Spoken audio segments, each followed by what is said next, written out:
Right. Whoops, closed door. Good evening, everybody, and welcome to Britain's Hidden History. Hey, it's a live show. Hello. BHH Live. Alright, let's see if this... Yep, we are live. Everything's going well. Great. Thank you very much. Right, you're going to play us in then, Arnie B? Arnie B?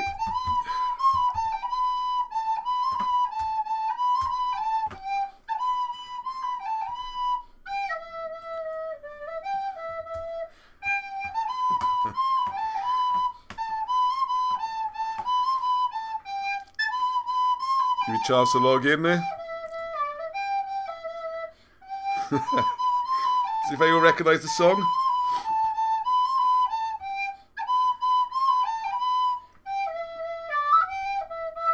Hint bagpipes. Hint bagpipes, thanks Arnie. Special request for this song. So hello everybody. Marshall requested this one. And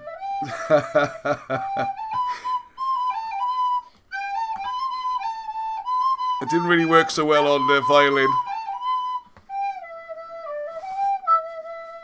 Yay, very good, very good, very good. Right, so hello, we got loads of people online. It's great to see it. Hello, Paul Coles. Paul's first off the mark this week. Well done, Paul. And shock announcement. And Meg. I will not be producer tonight.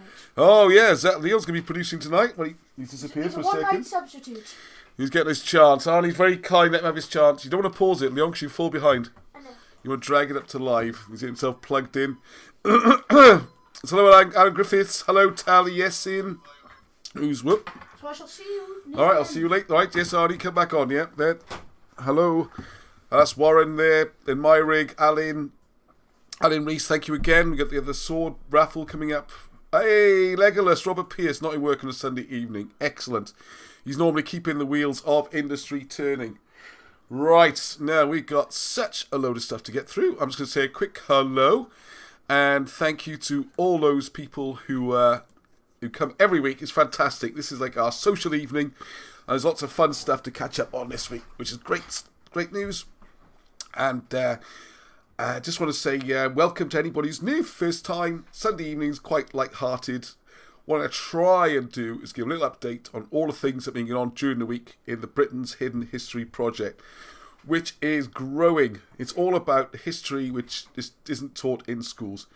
A lot of it used to be. Right until the 1920s, a lot of this was on the school curriculums, particularly in Wales, but slowly all been deleted. It's bizarre. So why they've done that or why it's happened, who knows. But the important thing is there's so many important things in our past that we need to be aware of and have a look into. So that's really what we do here. A lot of this work is based around what Alan Wilson and Baron Blackett did, starting back in the 80s and 90s. Where they spent decades meticulously researching through the old Welsh records and British records. And I say this is not just Welsh, this is includes England, Scotland, obviously Cornwall and Breton. And then you got the migrations over to America, so there's going to be more and more about that coming up very soon. So it involves a lot of people.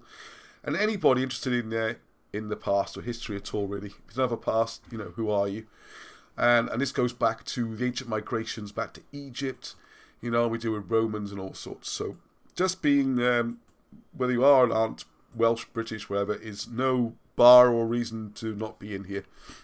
Hawky dokey. So I put together a very hasty agenda because the thing every week, I often think, like last week, wow, should I save some stuff for next week? Because we had so much stuff last week and maybe nothing will happen this week and we're going to run out of things to talk about. And it's never going to happen because every week I am. Excuse me. Let's get a little quick blow nose. Oh, there we go. I get a bit of hay fever, right? Oh dear. Right, because spring has sprung. It's getting very spring-like here. Now, how am I going to see the comments? Oh, that's right. Can you get the comments on, Leon, so I can see them? I can't. Oh, our new producer. Look at that. He's left me hanging here. I can't see anything. I can't see if anyone's there, if it's working. I don't know. What am I going to do, Leon? Oh, I know. This isn't on full screen for a start. That'd be better, wouldn't it? Right, that's what it's supposed to look like. Sorry about that. Right, so I'll give a little idea of what we got tonight, okay? And then hopefully I can see the comments and I can answer any questions coming up. Please fire away with questions as well, okay? It's good fun. This is, like I say, if you are new, this is a chance to get your comments, ask questions, suggest things, bring stuff that you've been doing, and all it. So let's look. Leon, get it on screen, mate. I can't see. It's not. I can't see it, darling. I can't see the whole screen. I can't see if this is on or what's cut or anything. That's better. Oh, I've cut Sean's name off. There we go. That's the kind of thing I want to see. Hang on. Let's just. Oh, there's Sean. Anyway, sorry, I go back up there. Sean, I've been promising to put her poem on for weeks, and as you know, I had two computers blow up on me, and finally get everything sorted out, and hopefully got it all done. So I'm talking fast. I need to breathe. Relax. Right, can I see the comments, please, Lily? Come a bit nearer. Hello from the other room, says Arnie. Who else is saying hello here? Hello from Alabama. Hey, fantastic. That's wonderful. We are going to be doing a lot more about the American migrations as well very soon. And you will actually see, yes, there's going to be something about it actually tonight. Not an awful lot, but you'll get a flavour. The migrations way back, 900 years before Columbus. And I'm also going to ask, do we know where the name America comes from? Haha. Right, okay, so hang on, let's just make it so you can actually see all the names, shall we? Let's just do a quick trick here. These are all these things you're not meant to see, behind the scenes stuff, yeah?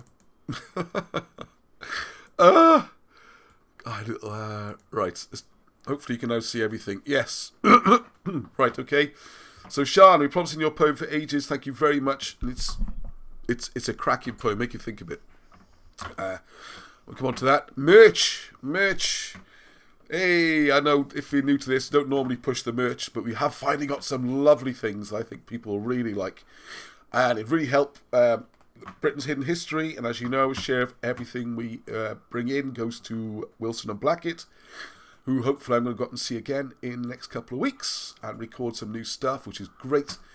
And get some video done for Megalithomania, which I should put a link up. That's going to be May the 8th and 9th.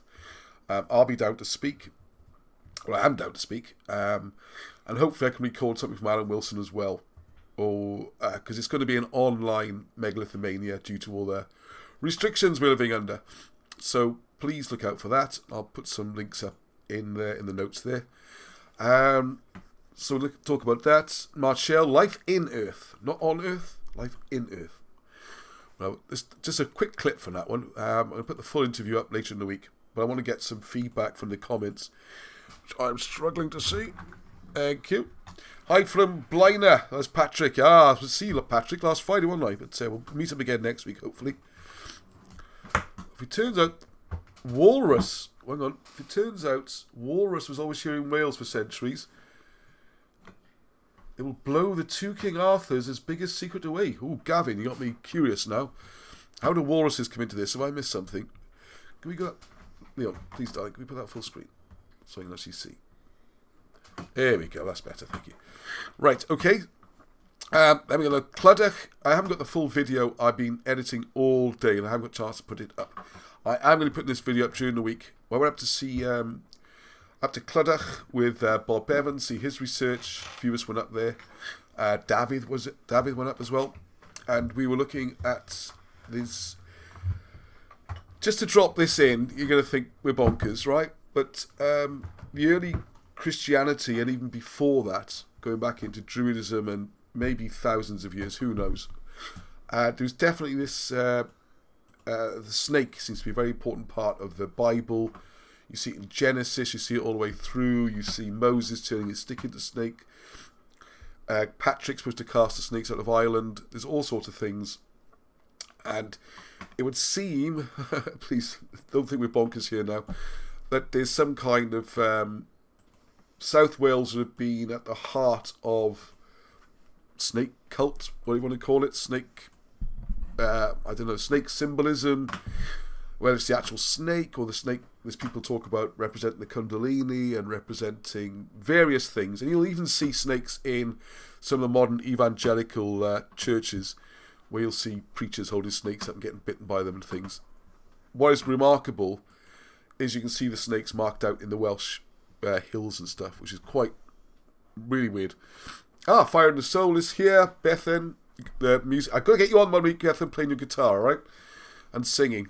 I'm going to hold you to it this week. I'm going to give you a call, and we'll get you on next week, alright? Okay, so I'm just whizzing through with a little bit, just a minute or two from David. Miskin shows you some of the wonderful things you can do with a drone. And then we got the raffle. That's going to start going live to win an Arthurian sword. And then short clip from Alan Wilson, something I recorded not long before Christmas, so it's quite new. And you get to see that.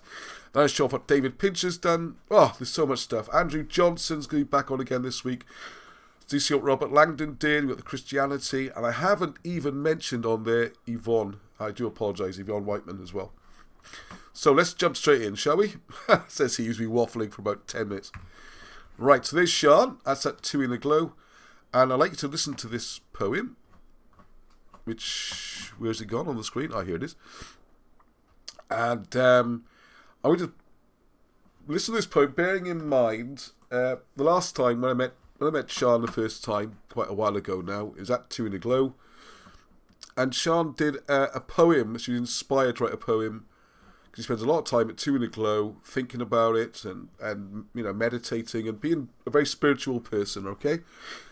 And she'd written a poem about the movements of the people and all going up towards Brecon, down the valley and all this kind of stuff. And I have to say, first glance you think, wow, this is pretty crazy stuff.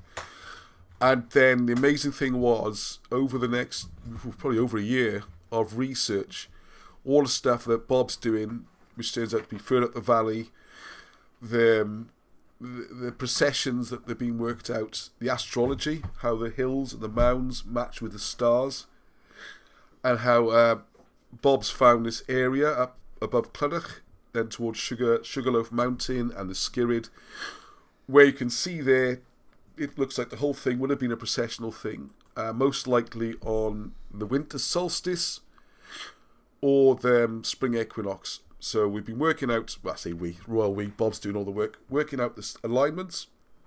And you'll also notice the shapes of the hills.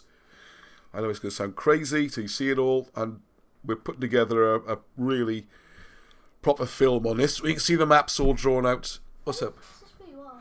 It says where I am in Pontypridd. Yes, I put the location on. There we are. You're well spotted, Leon. So all that, okay? Now, another thing which we've been doing lately is, if you know Andrew Johnson, who appears quite a bit on the Rich Planet videos. He's a regular guest there with Richard Hall. And one of the things he's talking about on there, which I interviewed him about on our channel a little while ago, was this idea of how planets are formed. That's going to come up a lot tonight into various things, like when Marcel's talking. The idea of a planet starting as more of a bubble type thing, and then as it accumulates heavier items, they spin to the outside. Just try doing it. You know, if you put something heavy, I don't know, a football or something, it doesn't stay in the middle. These things always go to the edge, especially in a vacuum when they're spinning. So the idea of how planets are formed and things begin. And Sean rang me up to tell me the poem over the phone before Andrew Johnson came on and before we did the talk about how planets are formed and hollow earths. It's a very short poem, so please listen closely. Because once again, the poems, Sean's put a poem together before we've actually discussed the topic. So there we go, please. Hang on, please, this works. Lifetimes. One day, a new sun will be born from an egg called Earth. The old sun will explode and scatter fire throughout the galaxy to become a fractal of pure light energy. There must be chaos in the cosmos for the universe to once again give birth to the most divine and magical creation, our Mother Earth. There we go. I'm going to play it one more time because it's quite short and give you a chance to hear it. This is called Life, and the idea is here that... quite fuzzy through the headphones? Oh no. I can still understand it. You can still understand it. This is quite a strong Welsh accent, so some people might be struggling a bit. But the idea is that lifetime, and at some point the Earth will explode. And all these little fragments, or fractals as Sean calls them, go flying through space. And somewhere on the line, they will form out to make a new place, which will also be called Earth. So there we are. Let's try a bit cultural on a Sunday evening. Anyway, some music. Let's have some... Lifetimes. One day, a new sun will be born from an egg called Earth. The old sun will explode and scatter fire throughout the galaxy to become a fractal of pure light energy. There must be chaos in the cosmos for the universe to once again give birth to the most divine and magical creation, our Mother Earth. So there we go. So I hope everyone enjoyed that, because it's curious, because if you follow any of Velikovsky stuff and the Electric Universe, that's very much the model they came up with. Okay, so right. Anyway, thank you, Sean. I'm sorry. Whoa, hang on. On again. Oh, right. Here we go. Right. Okay. So I'm going to jump in with a bit of merch now, a bit of selling. Okay. So please bear with me. I'm trying to avoid doing too much of this. This is logo. You're looking for. Hang on. Just going to go on to me 1 second while I get. Should I post link, Daddy, on the chat? On live chat? Should I post link on live chat? Yeah, we haven't got the link yet. Hang on a second. I've got it. Oh, you got the link? Oh, yeah, you can put the link on the live chat. Thank you. Hey, look at this. Oh, my goodness. We've got a proactive producer here.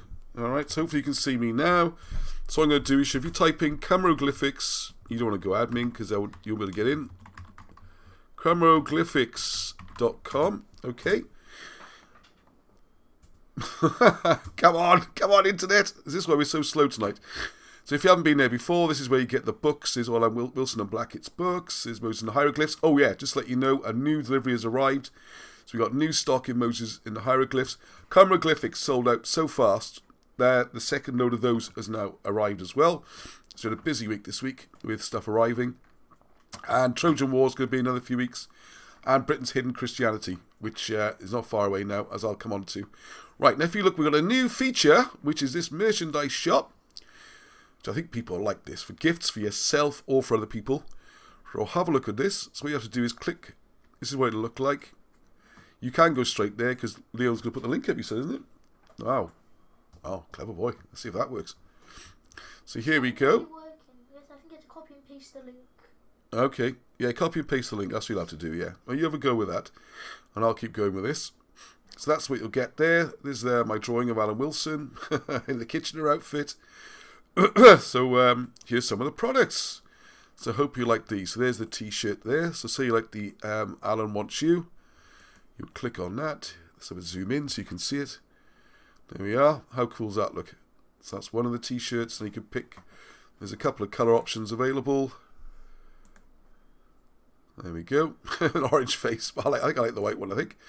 And there's the sizes. You add it. And that's anywhere in the world. As far as I know, anyway. We had someone try it in America and it worked fine there. It works in Britain. I was hoping to have some merch arrive today, but it's going to arrive in a couple of days. So for next week, I can show you some things. And hang on, how do we go back?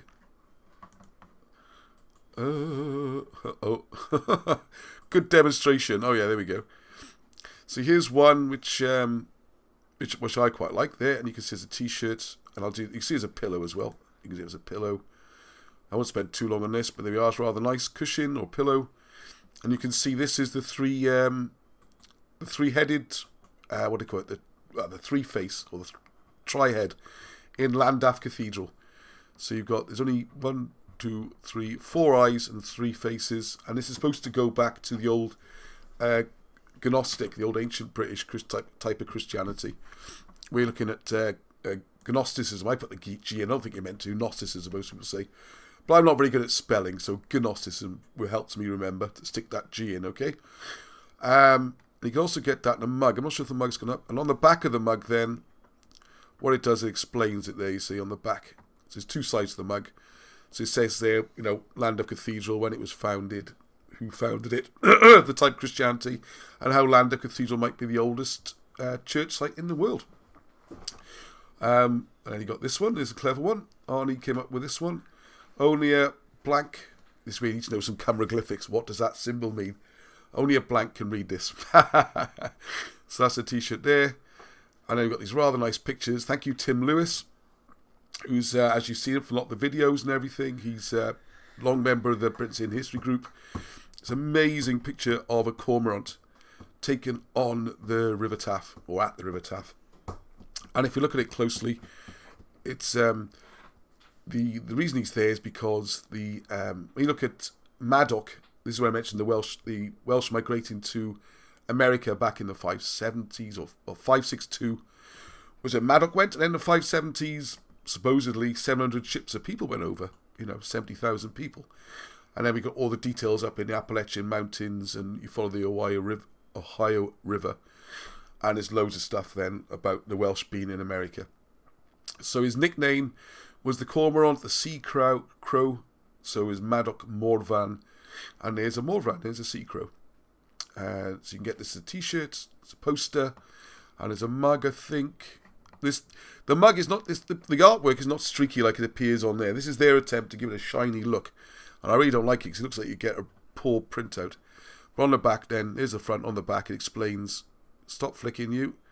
Wish you wouldn't do that. Hang on, let's just jump to it. I think it's easier. There we are, as I zoom in. Unfortunately, they put that highlighting effect, which I really dislike, because it is a solid colour when you get it. So there's that. And if you look at the back of the mug then, there's an explanation of who it was and all that kind of stuff. So there you go, Morvan. See, Mor is sea, and Vran is a mutation of the word Bran. Bran being the crow, and also possibly the first Christian king in the world. So there's an interesting connection. And there's one about Egyptian words. You can see there, and there's all things about the pharaohs, like pharaoh is a Welsh word, and the staff and the crook.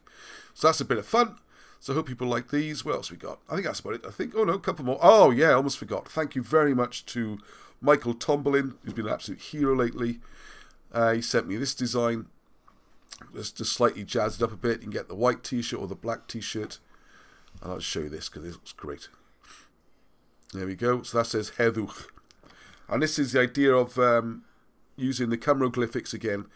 The wings are representing the wings of a falcon, which is Heddog. And from that you can get Heddwg or Heddwch, which is peace. Heddwch, as I would say every video, peace. It's a traditional Welsh, like in the Jewish community, fine enough, they say shalom, which means peace to you. Well, Heddwch is the old Welsh thing. So I use that a lot. And then if you look more closely in there, you'll see the three symbols in there. You've got Heddwch, and the idea is this is how you make words in hieroglyphics. So what you do is you've got three words. So here we've got the falcon. So that's the Heddwg, which is can also be the guide. The guide. And then we've got, this is Dornio, to give. And the beetle, which you see all over Egyptology, is the chwilio, which gives us chwilio. The word for beetle is almost the same as the word chwilio, which means to search for or to seek. So if you put these together, oh, here we go, hang on a second, there we are. If you are to, the message is rather beautiful, because you read the words allowed for the Welsh syntax. So you've got a guide to giving and seeking peace. So I think it's a lovely message to go out there and seek and give peace. That's a good way to live life, eh? And there's a big Heddwch. And then the way it works, you see, with hieroglyphics, is you take the first sounds of those three. So you've got the Heddwch. Slight fiddle, Heddwch it should be, but Heddwch. So you can read that as a cartouche, and you can read it as a sentence, and you can read the overall word. So it's a good example of hieroglyphs, and I think it looks rather striking as well. So thank you, Michael Tomberlin, for that idea. It's wonderful. Well, I like it anyway. I think we sold one of those already, and it's only just gone up. Yeah. So thank you very much. Yeah, we sold one already, I think. With So there you go. There's pillows, and some mugs, and some t-shirts. So presents for people. Oh yeah, Wilson and Blackett t-shirt. Almost missed that one. There we go. Sure everyone wants to see that. There they are, Wilson and Blackett. So I'm sending one of these up to Alan. And well, I better send one to Barham as well, hadn't I? So they're going to be getting a couple of t-shirts. So hopefully we'll have pictures of them modelling the t-shirts when I go up there, okay? I think Alan wearing this one would be the funniest. Which is my warped sense of humour. But I like the idea of Alan wearing a poster of Alan saying he needs you. So there you go. So hope you like those. Let me know what your favourites are and give me some feedback. We try to keep the standard high and spend a lot of time getting them just right rather than just sort of throwing things up. So I hope people do. I hope you buy some. Well, I hope you like them anyway. That's the main thing in it. Right, okay. I'm just going to go back to, if I can remember what I'm doing. Where was I? That's it. So I was here. So, right, so that's that. Done the products. Aha! Is there life inside the Earth? Right, just a short discussion about this one, because it's a little bit off our normal track, Britain's Hidden History. Hang on, I'll just read some comments as well. I've been... Daddy, there's a mistake, Daddy. There's a mistake where... You're always in that corner, not that corner. I've moved corners, yeah, well spotted. I've changed corners, look. I'm always in the top left or in the top right. The reason was I'd drawn Marchelle that way when I drew her. And normally I flip it round so Marchelle would face the other way. But it didn't look quite like Marchelle then, so I had to draw her facing the other way as well. But well spotted, yes. I always go to the top left and I draw myself to the top right. So it means you've got two of me now, rather than it normally blocking me out like it normally does. Here's me forgetting the day and time. Good evening, everyone. Yes, hello, Kat. Yes, he's forget the time. Oh, I tell you, I made a mistake today. Because I was going to meet... we're allowed to travel again in Wales, by the way, just in case anyone was wondering. Anyway, someone's taking me up to see some hill forts right up in the top of Aberdare, Hillwine area. So I had to get up super early, and thank goodness for digital radios, because I'd completely forgotten the clocks go forward. Unfortunately, when the thing went off at stupid o'clock this morning, it wasn't that early, but it was like 7:30 or something. Of course, that was 6:30, you know, it's like he lost an hour as well. So I got up, got ready, had some breakfast, packed up the camera, all the stuff, they went out there and it was just peeing down, so... drove a couple of miles, we spoke on the phone and no, that's it. It's not going to happen today. So I'm a little bit tired today because I'm up extra early and didn't get anywhere anyway. And I spent all day trying to get this done. So there you go, so we'll do that again next week. It does look interesting because it's an area which Wilson Blackett point out. If you read books like Arturius Rex Discovered, you'll see in there that area around Aberdare, Merthyr, Hillwine was important northern part of Fortress Glamorgan, where the routes in are quite controlled by the valleys. You know, they're very huge hills, mountains really, and the forts guard those approaches. And above that, you've got the beacons, so that's really is the sort of northern border of the old kingdom, if you like. Right, let's have a look. A maniac. Afternoon to your local royalty. I am currently accompanied by the Grand Lady and her youngest great-granddaughter. I think I've missed a bit of conversation there. David Church, Gnosticism, the knowledge of Gnos. Right, well, we've got some more questions on there. Another suppressed King of Wales, Branagh.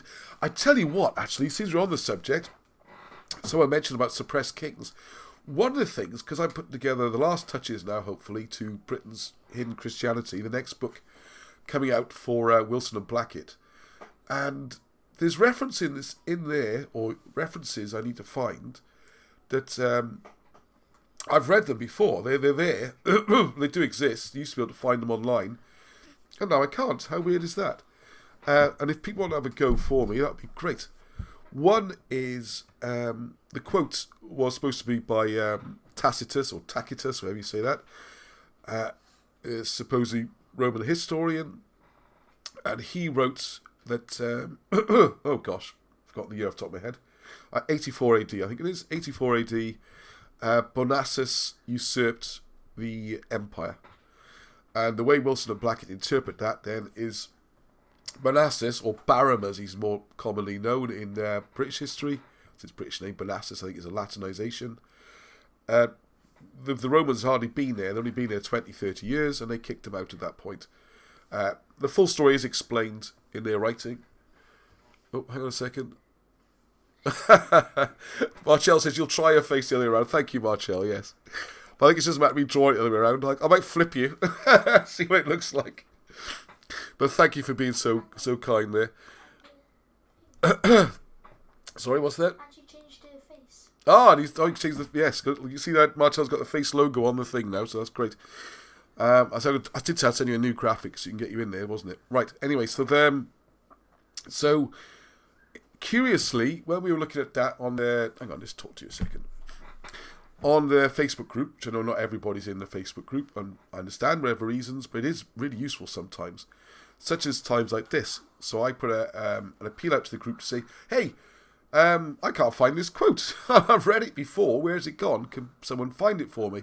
Because there's some really clever people on there, and there's some really well, educated and classics and all that kind of stuff. Like people like Patricia, for example, Patricia Gilcash. I hope you're watching, Patricia. I haven't seen you comment for a while, but I think you're there. And she knows this stuff brilliantly. And sure enough, Tacitus Book 5 seems not available. The other stuff's available, but not that book. And that's the book which makes references to the British. And what was also curious was I tried searching for Bonasus. B-O-N-A, well, try it both ways, double S-U-S or A-S-U-S. I tried them both ways. I can't get Bonasus to come up on Wikipedia or Google searching. And even King Baron. I'm sure I could find King Baron, but he doesn't just pop up, it's not easy. So I'd really need to find that quote just to confirm it. And, get a little nudge from my producer here. You should do personalised cumroglyphics. That's a good idea, yes. On mugs. Yes, that's a good idea. I could do that, actually. You could have your own name done or something. Because, yes. Thank you very much, Paul Rowlands. Yes, send it through if you've got a request for what a great idea. Yes, if you've got a request, if you want your name, a particular name or a particular word done in cumroglyphics, I will do it for you, make the nice graphics. I'll put it on the website there so you can have a look, and if you like it, buy one. And maybe also buy one as well. But, good idea. Because there's no... the way this printing all works, I know the price might seem a little expensive, but they're all done as one-off bespoke items. And they handle all the packaging, the sending out, the whole thing. Everything's done with them.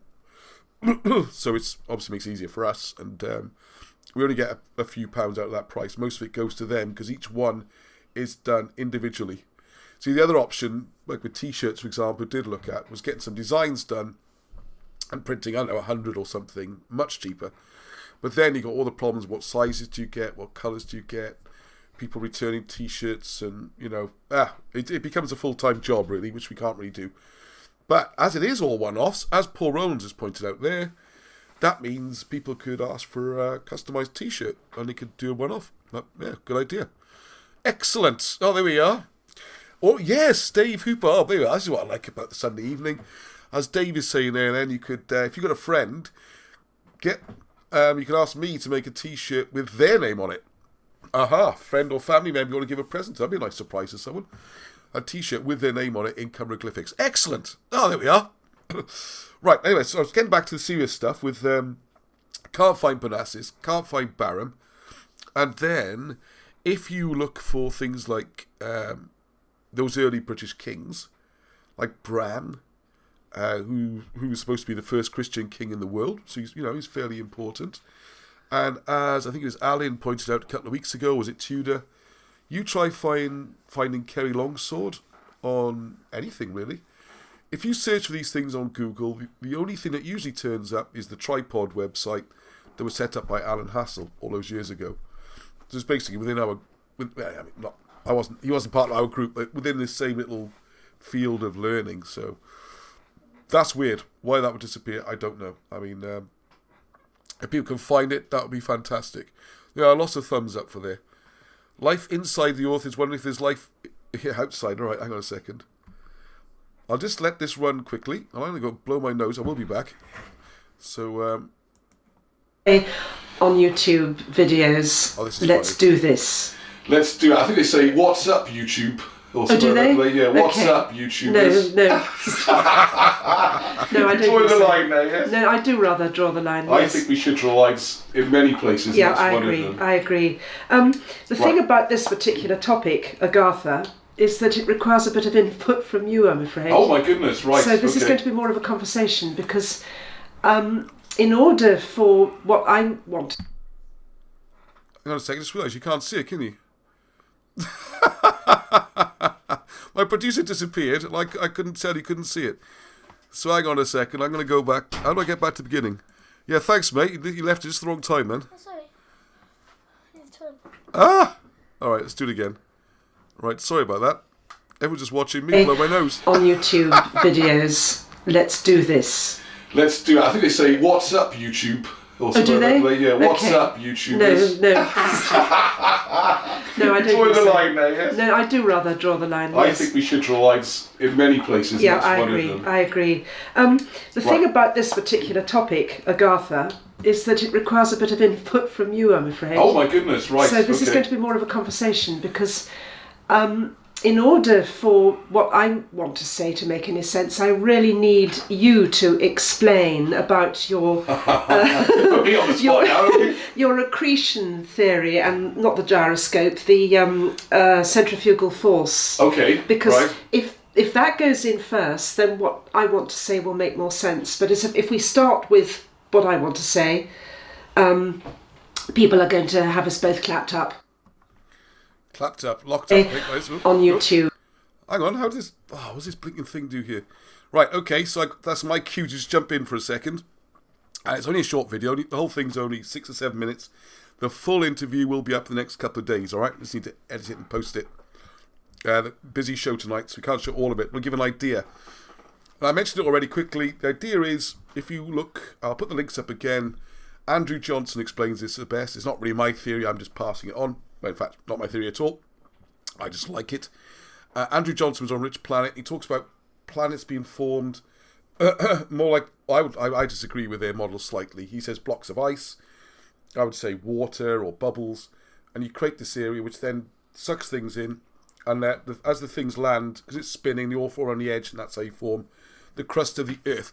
And I'm not going to go on too long on this, because Andrew Johnson's coming on again Tuesday evening, 2 days time, 8 o'clock. We're going to discuss this, but not so much detail, because we've already covered that a bit. But we are going to talk about Earth expansion, water, because I think the Earth having a water core is crucial. Explain things like floods and stuff, and where the oceans come from and things like that. And we're also going to look at origins of people. So, for now, if you can just go with me before Marshall says a few more words, is what we're looking at. If we do have the Earth formed in this way, which does fit in very much with electric universe theory, which you might have heard something about, and it sort of builds on Velikovsky. But if you can just, it's up to you how far into that you want to go. I'll put the link up for the Rich Planet interview. I'll be talking to Andrew Johnson again. Not everyone wants to go into all that side of it. If you don't, just have in your mind that there's a possibility that we have a hollow Earth that we're on. And there's lots of science to support this, okay? Not as crazy as it sounds. A hollow Earth, possibly with a vapor core or even, nothing at all, just air perhaps. I tend to go with steam when it's sealed. But as you'll see from the interview with Marshall, there are other ideas about this. Hang on a second, what we got here? Chris Wood, there seems to be a lot of depictions that are not in the dictionary in hieroglyphics. Different variants of the same symbol over time. I'll have to go into that. Okay, I'll have to chat. I get Chris on the phone, actually. I'll need to speak to Chris. Yeah, he's good at this. He has a proper study of it. And I'm always looking to learn on that one. Extremely well done and worthwhile. It is read on... Thank you, I think. Right, thank you very much. So hopefully I haven't rewound this... Oh, God, so clever, embedding... We don't go back to the start. On YouTube, a later invention is symptomatic of humanity's trials, and Sorry about a this, very folks. interesting correlation. Pardon, that's another clue. Okay. Closure, a place walled in. Right, Famous, come on, how far back to go? about your blood myths. There, Oh, it's first, gonna then drive what people I crazy. want to say will make more sense. But if we start with what I want to say, people are going to have us both clapped up. Because I'm in the right mess of it. Right, we got a few seconds of this. We're supposed to pause, and then we'll get the next bit, which is only about 4 minutes, okay? Right. I should perhaps first mention that there are, rather like flood myths, there are hollow earth myths, underground people myths on every continent on this planet. So this isn't just me dragging a strange, abstruse concept out of the air and trying to make something of it. This really exists, this so-called myth. Yes, the concept of roundness I've written here. The very word paradise, which we have masses of. I mean, there are places called paradise near the Oval, the cricket ground, famous cricket ground in London, which is itself oval. Well, there's a Paradise Road. Yeah, yes, there is, yes. Yeah? So these are all clues, and that might well once have been an ancient track to this thingy. Anyway, Walter Skeet, who's a famous etymologist, marvellous man. I've actually got his dictionary scribbled in, and the pages are torn, and I've had it for 40 years and I couldn't live without it. He describes paradise as a Garden of Eden or heaven, and I'm going to read what I've written down here because basically I can't remember, and he says it much better than I could. A very old word borrowed from the Persian, it is said. In the old Persian form it means an enclosure, a place walled in, which is very descriptive of being inside a hollow earth, would you not say? The really important elements of which are the first bit, peri, around, P-A-I-R-I in Persian, which means around, and diz, D-I-Z, which means to mould or to form. And anybody who's got a passing acquaintance with the classics will know that the god of the underworld is called Dis. So that's another clue. Okay. It ties in very well with the notion that Earth's crust has accreted from centrifugal force. I wrote that myself. I hope you're proud of me. They're not only paradises, which in Hebrew has a very interesting correlation. Pardes, any Jews would be able to correct my pronunciation, but basically Pardes means orchard. So, and this notion of Agartha being a very fertile peaceful place, as orchards are meant to be, or paradises all over the British Isles, and they would seem to me to be connected with these, not so much. Now the mazes. Now help. Let me get myself back on track here. The labyrinth. We said earlier, did we not, that the labyrinth was a coming out of. The maze, to my mind, which is a later invention, is symptomatic of humanity's desire to get back inside, because in a maze you start from the outside and you work your way in. In a labyrinth you work your way out from the centre. You remember the yes. Enoch to Idris concept, which did we explain about on video? Not really, no, go through it again quickly. Right, Enoch. Now there's Caer Idris, not far from here, known in English as the Chair of Enoch. And I couldn't understand why. Is it called Idris in Welsh and Enoch in English? I mean, they're two utterly different words. It's not like Gwilym and William. You can see the connection there. Well, and then I discovered that Idris is also Arabic for Enoch. And that made me think even... Really? Yes. Even harder about it. So I started exploring, and it turns out that Enoch is from the same root. I won't go into the whole thing, but I think it's enough to say it's from the same root as our English word hunch. In other words, an inkling, the same word, inkling, an inclination towards the truth, a bit like a bat finding something to echolocate off in the dark. You move around and you find your thing. Your hunch takes you towards something. Out of the labyrinth and finally to the outside. Well, why do I think that? Because from Enoch to Idris is the journey of the soul from childhood hunch to spiritual enlightenment. And what makes me sure that I'm on the right track here, out of the labyrinth, is that this name Idris, the Welsh for labyrinth is Idrisfa. So there is your interest, you see. I didn't know that. Yes, that does make a direct connection. Well, it does rather. So how on earth did we get from there? Where were we before? Mazes, yes. Mazes, a maze to me is, I haven't got to the bottom of the word, but a maze would seem to me, because you start on the outside and you move to the centre with lots of alleys and blind spots and false starts and things on the way, that would seem to me to be symptomatic of humanity's desire to get back to our paradise, our inner earth. Right. Am I making sense? Does it sound too abstruse to be possible? So we start with the labyrinth and then we move back to the maze. But what really I haven't finished yet with Agartha, because Agartha is spelt in... So where's the word Agartha come from? Oh, what is very, very good question. Right, yes. Anybody who knows a little bit about Mesopotamian history will know that there was an equivalent civilization to Sumeria, and it was called Akkad. I've heard of Akkad, yes. It's also spelt Agade, Agade. Okay. My theory is that Agartha, let me put that the other way around. My theory is that Akkad was an attempt to reproduce Agartha on the surface, because the words are the same. Right, right. So civilization inside the earth produced back on the outside. Yes, they were trying to reproduce the same idea of harmony, pure love, disinterested love, when you do your best for your fellow man, and with any luck he does the same for you, sort of thing.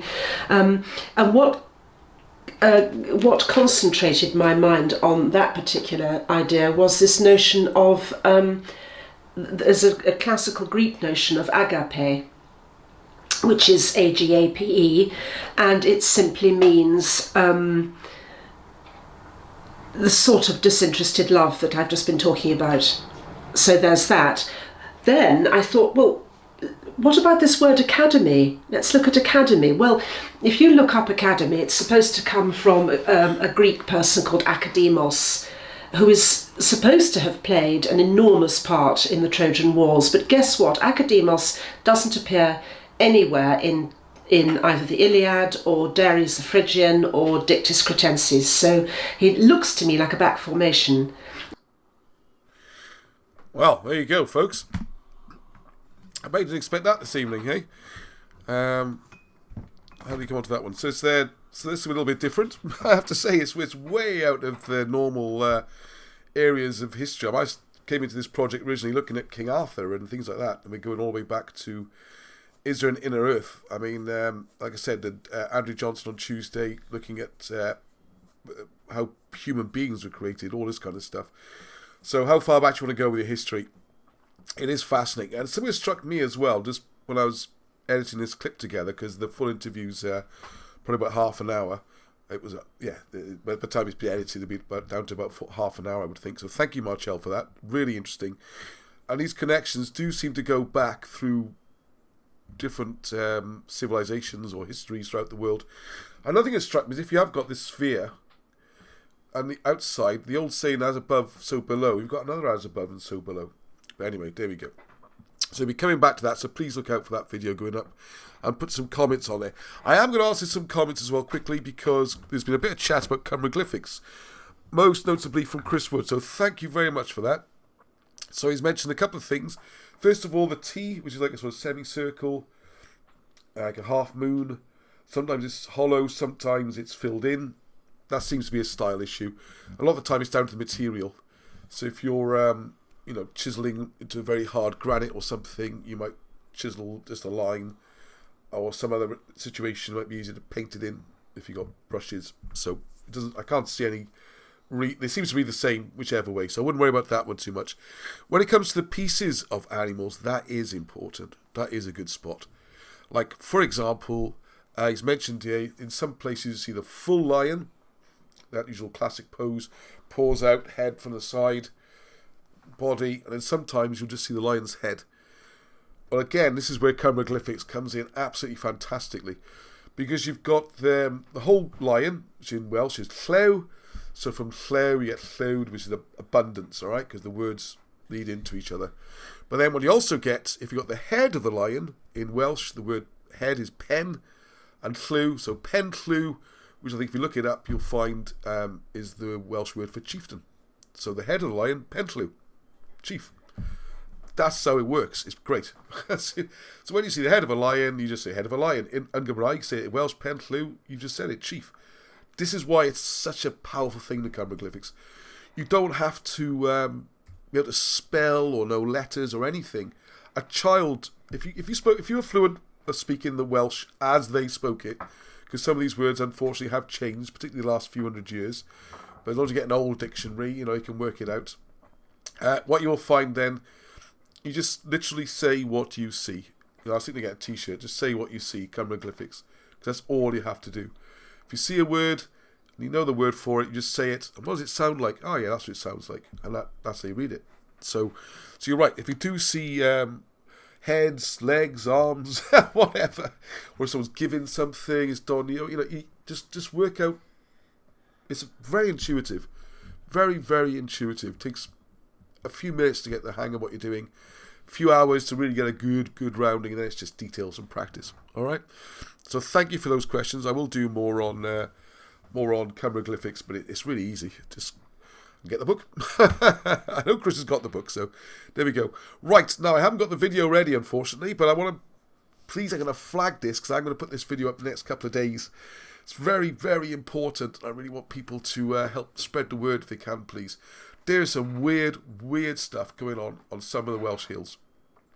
We are up towards Abertillery, Aberbeeg, that kind of way, up on the hills. Following again the astronomy, the paths we can see. It's called great stuff with the alignments. And then you've got this idea of a gigantic serpent winding its way all the way up to the meeting place. I can't believe I'm saying this kind of stuff on in front of a camera, because a few years ago I thought this is all just bonkers lunatic stuff. But when you see so much evidence and it all lines up, you have to open your mind and start considering this. I'm a very straight kind of historian. I used to be very good at quizzes, university challenge, mastermind, stuff like that. I'm dead down the middle. I think I've told my story before, where I started to look at things all over again, only about 9-10 years ago. And then the more you discover, you have to have an open mind. Don't think this is all just bonkers, because one minute we're talking, going through the books and the histories and etymologies and words and working everything else out and finding physical evidence. This is the thing. So if it's Arthurian period, you're finding stones with engravings on them, you're finding old records, place names, and you could do the same going further back. This is the amazing thing about it. Like we got Steve, who's I hope to have on video in the next couple of weeks. He has put together one chapter to get started, because writing his book is such a huge project, it put anyone off. So what we're going to do, if you haven't been aware of it, it's showing that the Babylonian zodiac's pattern is mapped out in the places of South Wales. It's ridiculous. One example I always remember is like Caerphilly. When they say it's a place of Philly, and Philly was a saint or something, well, he's a pretty obscure saint if he was. Whereas Philly is also the Welsh word for stag. And if you look at the Babylonian star map, Caerphilly's where the stag should be. And he's found more and more and more and more. So what he's going to do is, I think it's actually 13 star signs rather than 12. He's doing a chapter on each, and he's going to produce one chapter on one of them. And what blows your mind is, if you look at the area where that constellation would be on the map, like just an ordnance survey map or something, how many places in that area all tie in with that constellation? It's not just one place, it's loads. And then we do this quite scientifically. It's like sort of scientific. It's my background, stats and stuff, but what you can do is look at that area, and that's where, say, something to do with Merthyr could be Mercury, Mercha, for example. So if you look at how many place names you can find within an area that sign of the zodiac should represent. See how many correlate to what you are looking for and how much you expect to see. And then take another area and compare it. And what you'll find is, it's like 80% in this area have got names related. The next area, it's like none really. you go to the next area, and they're all related to the next star sign. So it starts to become a little bit weird when you see that there's not just the odd place name, but tens and tens of place names. And then you bring that into Bob Bevan's work, where you can see how the valleys and the paths all match the tracking of the stars and stuff. I don't see how you can ignore it completely. But what's very worrying, when we were up there the other day making some video, show this, we put a film together, is that one of the blights, I call it, in Wales, is all these blinking trees, evergreens, conifers and spruces and all that kind of stuff, which they are putting all over. Yeah, sorry, someone else has pointed out there, Fire and the Soul, yeah, Bethan. They are tearing down all the forest. They're cutting down all the forest. This is really weird, right? Very weird. Why are they cutting so many trees down? I mean, there might be some use of timber. See, just to give a bit of background, in the old days, the reason they started putting the evergreen trees in, apparently, was that the central trunks were ideal for pit props. You could cut them, and they're strong, and they're straight, and they grow pretty quickly. But they're not being used for that anymore, so why so many trees? What's worrying, as Bethan says, why they're ripping all these trees down, is they still to be taking the main trunk somewhere and what they're doing with it. But what are they doing with all the rest, right? All the branches and everything is cut off? Because what it seems, when we discovered, well, Bob Bevans, again, who pointed out to me, they're putting them in piles, which look a lot like bonfires. It really is quite disturbing. I will get the video up. It's only very short, with 10 minutes, maybe 7 minutes, hopefully. I'll get it as short as possible to make people watch it. Now, David was there. He knows something about forestry and European forestry methods in Germany and places like that. And what you'll see with a lot of the trees is on a slope, they'll create little sort of dams with the branches, and that stops the runoff and the soil and everything. So when you plant, it's like creating a terrace, really. So when you plant your new trees, they've got like a kind of terrace to sit on, and it stops the trees falling off the side of the hill and helps them grow. Whereas what's actually happening is that they're just piling them up into massive bonfires, and they are tinder dry, all right? And that's just in the spring. When we get to the summer and the grass and the ferns are all dry, this is worrying.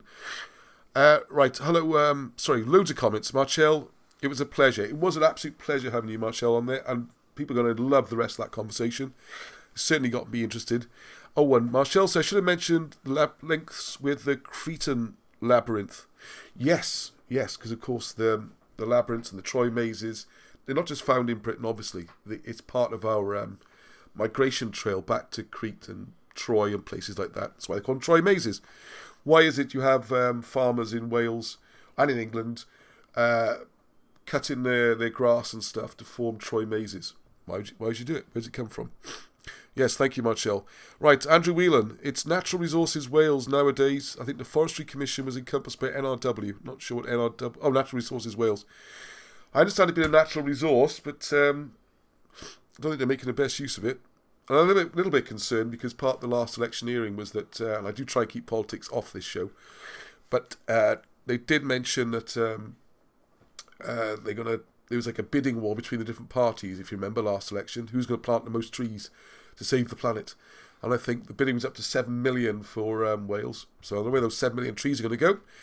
But they usually seem to, for some reason, they end up on historical sites quite often. There we are. Maybe it just feels that way, because that's where we look. It's the same as LiDAR. They seem to map everything apart from the bits you want mapped. Luckily, I'm not paranoid, because I tell you. There we are. So Bethan saying Penrhys Forestry is almost gone now. Has it really? Well, I have to go up to Penrhys. The one positive thing I would say is that when they cut all the trees down, go and have a look before they plant the new ones, because something you'll see in the video that we made that David spotted is potentially some old buildings and some old earthworks which you would not be able to see if the trees were there. Because they cut all the trees down, you can now see it. Same when I went to Kyra with Legolas, who's out there, Robert Pierce. Again, if the place is called Kyra, why is it a place called Castle? No one knows why. They cut all the trees down, and then you can see the castle rings and the moats and all that kind of stuff. So it does reveal things as well.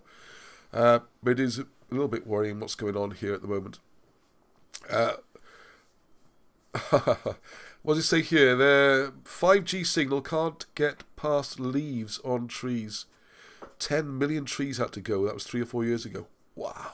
But they're planting them all again now, aren't they? I don't know. I don't want to try and get to that kind of thing. Anyway, I think we've got Alan. Oh, what have we got next? Am I running really late? I feel like I've been chatting too much. I'll just carry on talking because this is just going to run in the background. This wonderful bit of drone footage. This is down with the screen. Oh, no, it's not. Muppet. Davids did this. Isn't it marvellous we can do with the drones? We had windy days, unfortunately, so we couldn't get up high and do an overhead shot.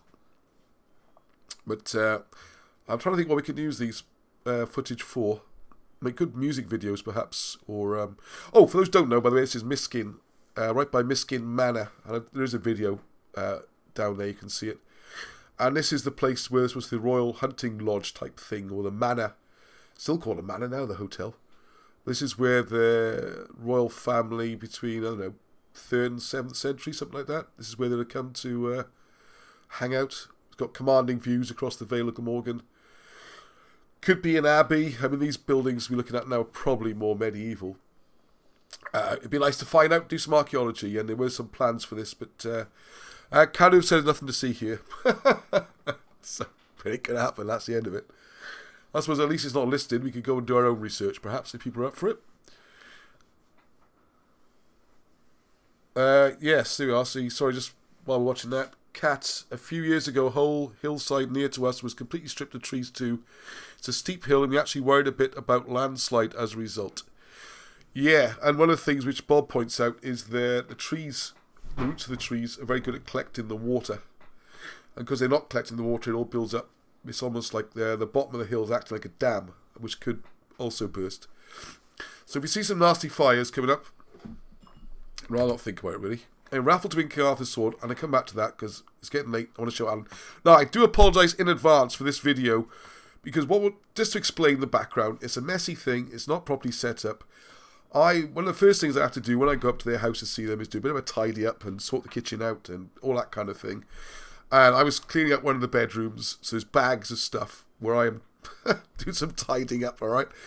And Alan just walked in, which is great. We started having a chat. And one of the reasons I do things upstairs like this, hey, he's not to watch this, but anyways, to get Alan away from the bloody TV, okay? So he comes up, sits with me, and we start chatting, all right?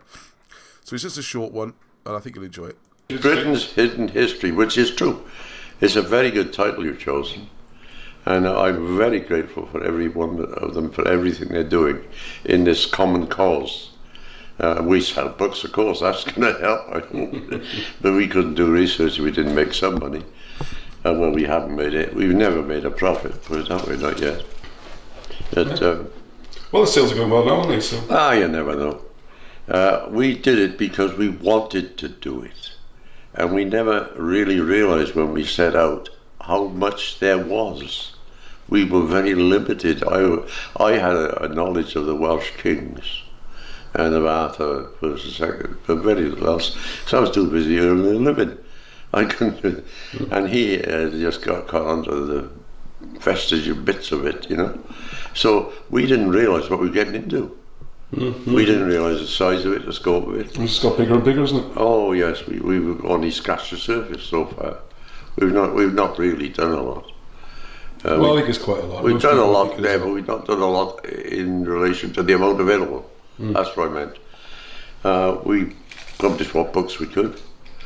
Unfortunately, selling a book is the hard thing. I mean, I remember one guy meeting me and he said, "Oh, I can't wait till he gets your book in the library." Yeah, Welsh guy. And I thought, oh, you know, but what could you do? Well, buy it, yeah. Buy that bloody, buy it, please. It's not a fortune, is it? Yeah, I think there were one or two people spreading the word of this was good for Wales. It could do a wonder for tourism. It could do wonders for tourism. Tourist board was handing out money like there was no tomorrow down in Wales. All sorts of people were getting grants, and I don't mean small amounts. Yeah. And the one company had got in, it was the Glamorgan Gwent Archaeological Trust Company Limited. Well, archaeology doesn't sell history. History is sold by the historians. That's the word. Archaeology is not history. And they get it all wrong. They always go to archaeologists who mess about with their trolls and this, things like that. History is different to archaeology, and they didn't seem to see any difference. But it's the in thing, because the camera can be on a man laying down little lines and digging in the earth. It's television that's the problem. That's the problem. Yeah, that's a good point, that. Yeah, things like time team and stuff, yeah. But with us, we could at least take people around to sites and say this site and this is the road to the battlefield and all that. And we could say things about, you can do it, but it's differently done. And they loved this idea of people scratching with trowels and laying out little lines. That was good television. But it didn't do history any time. No, there's other ways around it. You have to go and film the locations and show the evidence, isn't it? Yeah. That's what we try to do in the Britain's Hidden History group. That's right. Visit the sites and show them. And I think we're getting away from the scratching in the soil a little bit now. I hope so. Time Team's been around a long time, hasn't it? Too long. Yeah, Time Team, the TV thing. Too long. We got one day to save the whatever it is. It's too late. Too long. Yeah. It's just, that wasn't history really. That was just messing about. Just messing about in the peripheries. The other thing is that many TV types are frightened by the old professor. Because the old professor in the college, I'm old guy myself, so I can say it, all right? He doesn't want to admit that he got it a bit wrong, because it means he's been wrong all his career. You see? Might have books. And his books are wrong. His heritage is, but nobody reads their books very much. You've got to be very pretty good and have a good subject to really make a book. Yeah, I agree. Well, apart from the celebrity types like your David Starkeys and all that, most academics books don't sell much at all. No, they don't. They sell far more. I don't know if you realise how few they sell. I would have thought we'd have sold more. You do? Maybe sell more than most academics anyway. I know we do. And one day it'll take off when I'm dead. It's the main way they sell their books is make all their students buy one, isn't it? That's right. Oh yeah, they do that. I remember that in college. They come out with a new edition every 2 years. I remember that. The history professor insisted everybody buy a book. And a new edition. You couldn't just get one from the old students either. You got to. It was the most boring tome, limited tome they've ever seen. And he just sold 50 copies, sort of thing. Well, he had a guaranteed few set of copies through the class that he was teaching. Yeah. Where were we? Yeah, so that's good. No, thanks very much. Yeah, we just your Britain's Hidden History group. Just telling you got so many fans out there. It's far more successful than you realise. Yeah. Far more well known than you realise. But the one thing, you are famous. The one thing you really need in this day and age, like it or dislike it, you need TV. Got to get on the telly, haven't we? Yeah. And if you don't get on TV, but the trouble with television types, they go to the college because not many of them are not that bright, I better not say that too loudly. But they're limited in everybody's got a speciality, right? They're limited in their speciality, and they fail to realise that the guy is not necessarily with it. Yes, he studied something 30 years ago, perhaps. Yeah, that's right. And very often the professor in a history department will hold the department back. And people are doing things underneath him. And I've got knowledge of this. They're trying not to let him know too much, And one day one of them doesn't want to outdate himself. And one day one of them gets promoted, but he's 20 years out of date, because he's been sitting stifling around, shuffling the cards, How's this conversation going? Oh, thank you very much. Alan. Well, I was recording there, somebody just came on immediately. You can rewind about an hour in, we show there Alan Wilson. And there's some other chat before that, of course. So isn't he wonderful? I mean, I spend all my time up there, and back up there again soon. And as he says, you have to buy the books, We can't do this or nothing, unfortunately. Or buy some merchandise, we got some stuff like that. It does need some financing. It's a full-time job, and this is the only income, really. So if you could just buy a book or become a Patreon or look at the merchandise, that would be really helpful. And I was looking at the comments before my producer decided to start browsing through the goods again. One book. That Britain's Hidden Christianity is almost done now. That will be on pre-order this week or next week. All right. And all the other books, just go to cumberglyphics.com. Right. Now, just on the comment on the trees, people are talking about the trees. Yeah, I'm not anti-trees, okay? Indigenous trees, planting proper deciduous trees, that would be great, you know, and they form, you know, the leaves fall, you get like a permaculture. These conifers and that create a green desert. They call Mid-Wales the green desert now. You might not be aware of it, but underneath evergreens, the conifers and the spruces and that, nothing grows. They're like poisonous. The needles and everything. They are designed to stop other plants and stuff competing with them. You do not find an undergrowth in those. It's not like the old proper British deciduous woods where this build-up of leaves and all this kind of stuff creates fertile ground. You start to get mushrooms, and then you get creatures building on that, and you get this whole kind of smaller ecosystem that develops and builds from there. That's not what's being created, okay?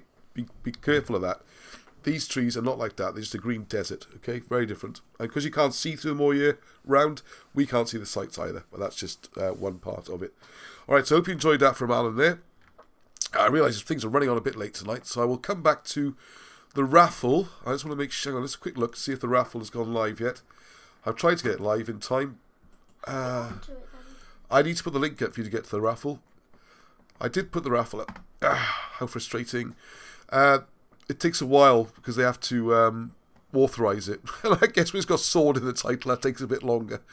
But look out for that. I'll put a little video up during the week as well, because you get a chance to win one of these wonderful King Arthur swords. I will... hang on, let's put the pictures up. Actually, while I put the pictures up, let's get the sword out. Where's the swords? They're all in the boxes. I think you see it. Anyway, it's a glorious wooden sword that Alan Rees made. Hang on, let's just put a picture on screen. Hang on a second. 1 sec. Sorry, bear with me. Come on, picture. Why haven't you turned up? Come on, come on. Let's open the picture. Where's he gone? Sword. Oh, Arnie's arrived with a sword. Oh, Arnie had the sword. I should have realised. Anyway, here is... Let's quickly... That's what it looks like in the box. And here's Arnie. Come say hello. Rob's at the end now. Tell me when you leave Ireland. Oh yeah, get yourself ready on, please.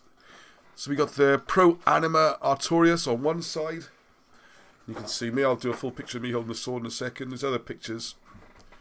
There's a close-up, which you'll see on the pommel there, which speaks for certainty, that is. Also Rossi. And then we got on the back then the Colburn, which actually says Britain's Hidden History. So it's a beautiful thing. It feels lovely. It's got a nice solid weight to it. Wow. So we're going to measure exactly how long it is, won't we? I think it's about... Well, the blade itself, I would say, is probably 2.5 feet. You're going to go for your back, Daddy. It's about the right length for a blade. No, you have to go. Alright, okay. I understand. Further back. Hey! Alright. Excellent. You can see it now. There, I'll give you the idea of the size of it.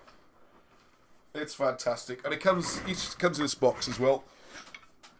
So that raffle will be going up. I'm going to limit the number of tickets as well, so if you buy in, you get a chance to win. Right, and that link will go up during the week, okay?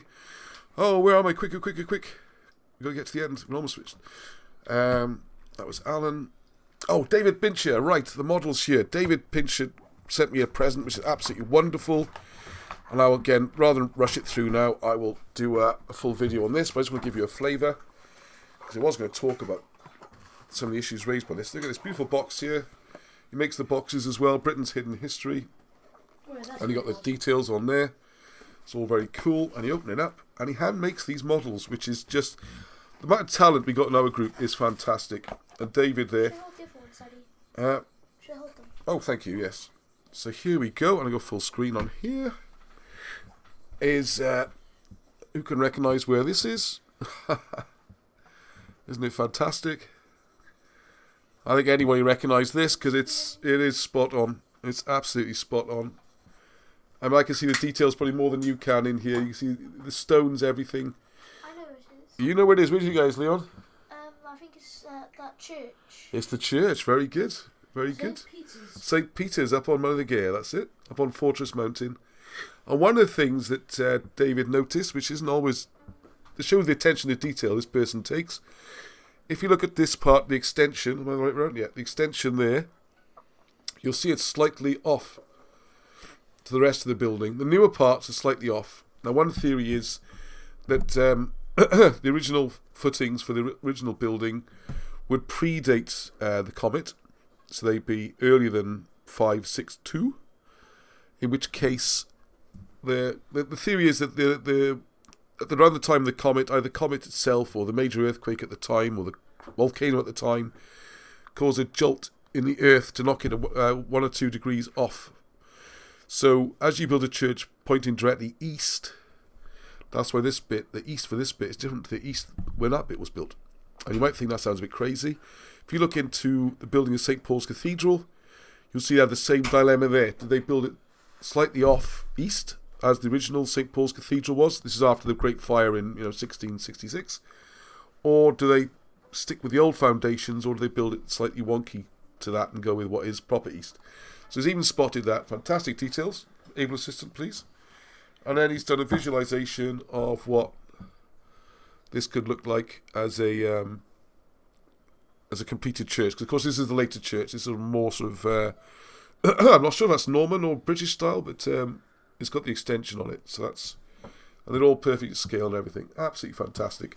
So awesome. They are awesome, aren't they? They've got a nice solid weight to them. I mean, I don't forget all the detail, the tiles, everything on there, the bricks, the lot. Absolutely brilliant. So, well, I tell you what I used to do when I used to paint models. You just put a hand behind them. I used to help so you can see the detail. Helps the camera focus then. I haven't done this for a while.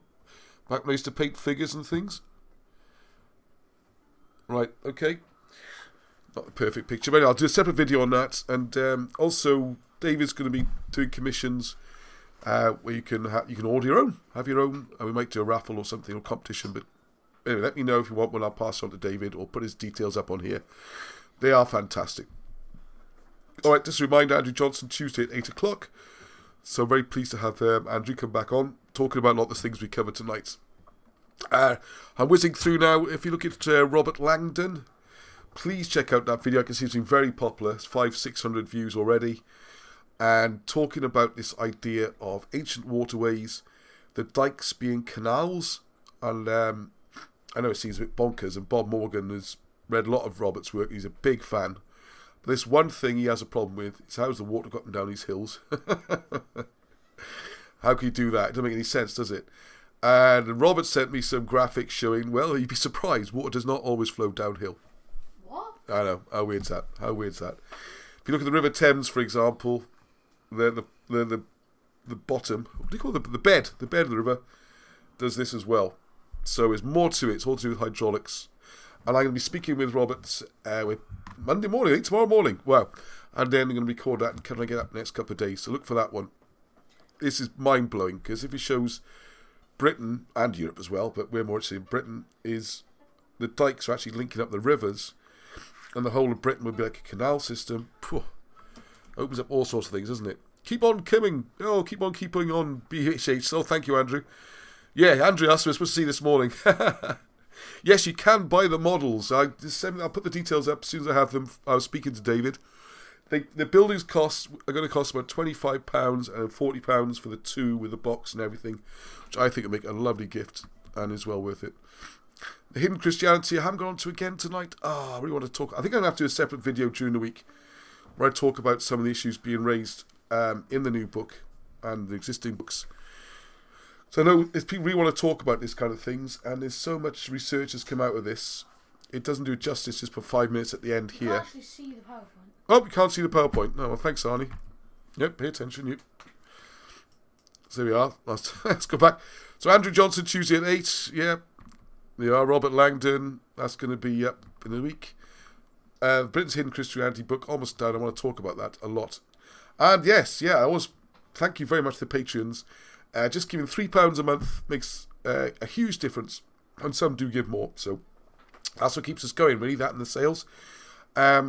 Excuse me, I was going to say, as I always say, the idea of all of this, whether it's the work, the research, the writing, making videos, writing poems, producing songs, we want everyone, lots and lots and lots of people, just do a little bit each, will achieve miracles, okay? Rather than a few people doing enormous amounts, all right? So, very conscious, we're growing well, 1,500 subscribers almost.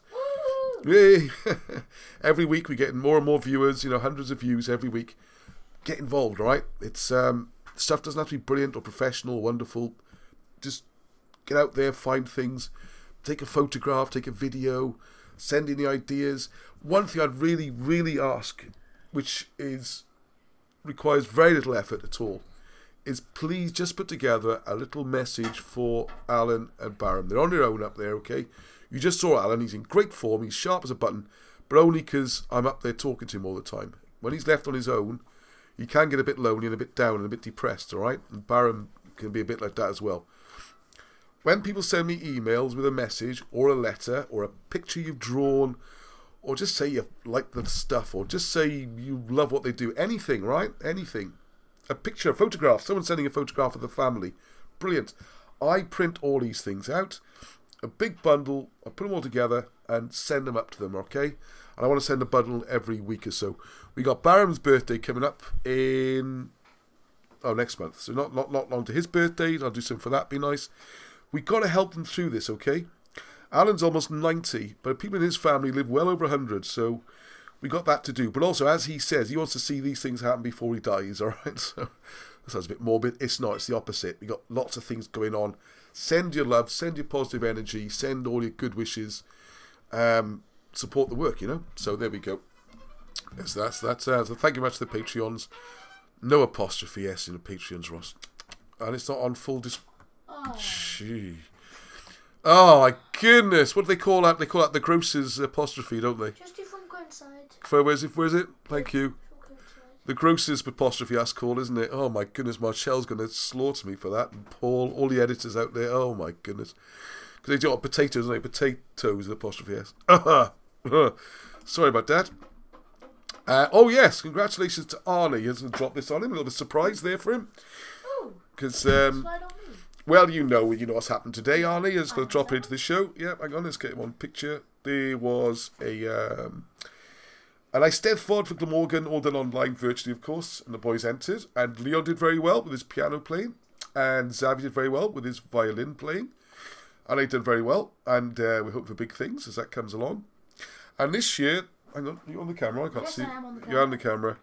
Well done, Arnie, because he won the string section for his violin playing. And that's the whole of Glamorgan, so well done, Arnie. There we are. And I think it's the practicing playing live every week on here that does it. So we did start the show with a Welsh song, a Scottish song, which I hope you all spotted by now was Scottish Laddie for Marshall. And what I'd like, if people can suggest some English folk songs or traditional songs, or any more suggestions.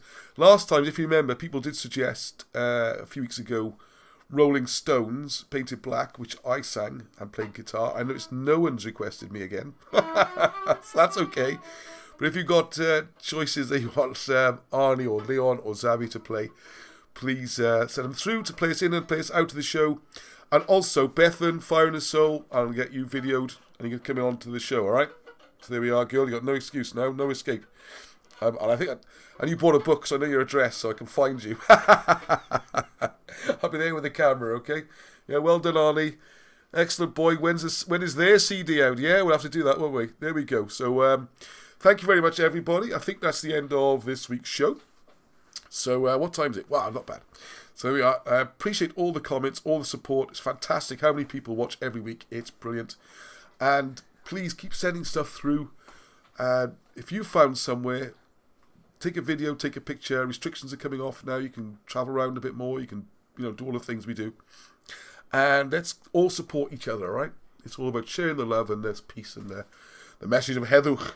So I think, are you going to play the song you played in the thing? Are you in the Eisteddfod? There's Welsh for you, isn't it? In the Eisteddfod.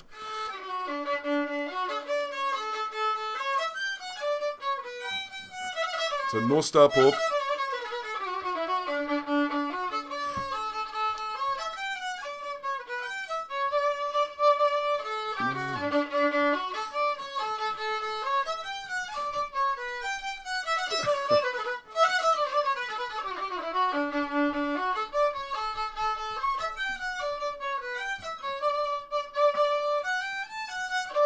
There we go. It's got a very long Welsh name, so I can't remember. Thank you, Gary. No starry one, no starling. As he plays us out there, bravo, Arnie lad. Oh, thank you, David. Safe journey to you next week. On guard. So there's been a lot of videos going out this week, so look out for those. More from Yvonne Whiteman, Robert Langdon, Andrew Johnson, Marshall Abrahams. Wow. Thank you very much. And some more from Arnie B. Thank you very much, Arnie B.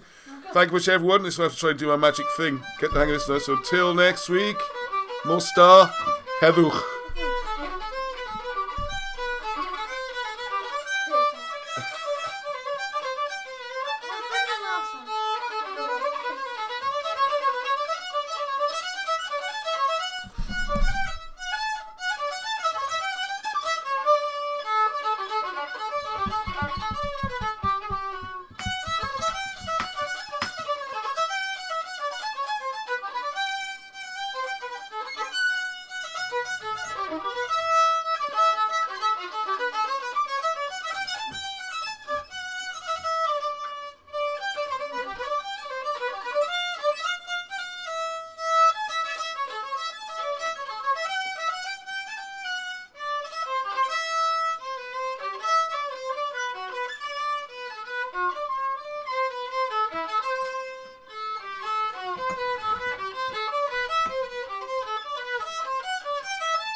Very nice.